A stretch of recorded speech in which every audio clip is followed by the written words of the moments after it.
When we talk about immigration in the United States, we often hear words like crisis, chaos, or broken system. But to really understand what's happening today, we have to look back to the origins of U.S. immigration policy. In 1790, the very first naturalization law was passed. It said only free white persons could become U.S. citizens. That law wasn't neutral. That wasn't a glitch. It was the blueprint. It was racial by design.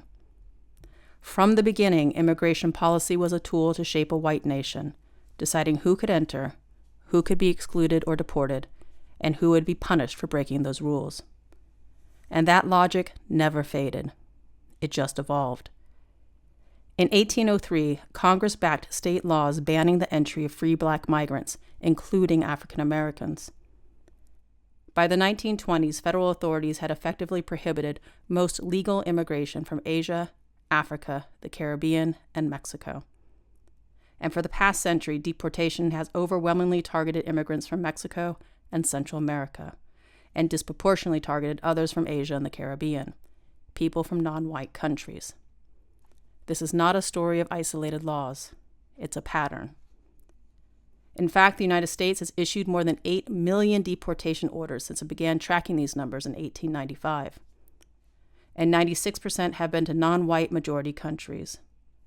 Federal immigration authorities have also issued more than 50 million voluntary departure orders, almost all of them to Mexico and Central America. That's not coincidence. That's design. The rationale has always been about more than border enforcement. It's been about preserving a specific racial hierarchy, who counts as American and who doesn't. Politicians have been explicit. "This is a white man's country," said one senator in 1916. And a century later we hear, "They're poisoning the blood of our country." This isn't just rhetoric. It's the foundation of immigration enforcement, and is directly tied to broader struggles over race, belonging, and civil rights in the United States. These are not just hateful remarks. They've shaped immigration laws and practices for generations. To dismantle the inequities we see in our immigration policy today, we have to understand their roots, not as accidents of history, but as intentional designs created over time. That's why we created Mapping Deportations.